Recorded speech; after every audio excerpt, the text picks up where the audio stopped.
the girl took off her clothes in front of the servant. Her sister Blaney happened to see the whole thing. Then the girl climbed out of the pool, her wet clothes clinging to her body, revealing her beautiful figure. Blaney's jealousy flared up instantly, because she'd secretly had a crush on the servant for a long time. To test if Robbie liked her, she even jumped into a lake once, thinking that if he saved her, it would be love. But when Robbie rescued her, it only made him dislike her more. You could have killed us both! Is that your idea of a joke?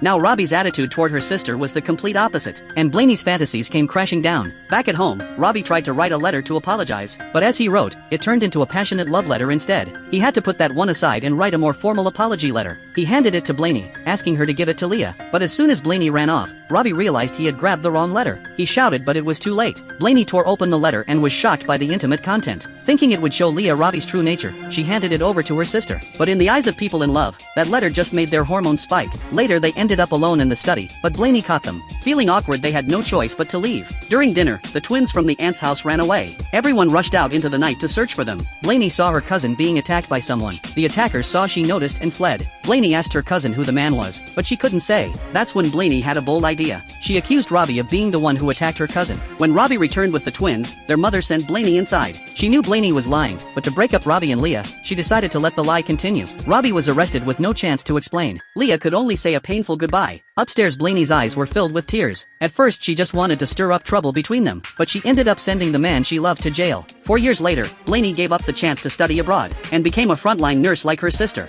Maybe this was the only way to make up for her mistakes. One day she saw her cousin was getting married. The groom was the wealthy man who had visited their house the night she was attacked. Blaney didn't get an invite, but she showed up at the wedding anyway. Looking at the groom's back, she suddenly remembered he was the man who attacked her cousin. Seeing her cousin's guilty eyes, Blaney realized the truth. That night her cousin had willingly been with him. The truth filled Blaney with guilt. She finally found the courage to visit her sister's house and apologize. Just then Robbie showed up, furious with Blaney for what she'd done. You have to be 18 before you can bring yourself to own up to a lie. There are soldiers of 18 old enough to be left to die by the side of the road. Did you know that? Yes. 5 years ago, you didn't care about telling the truth.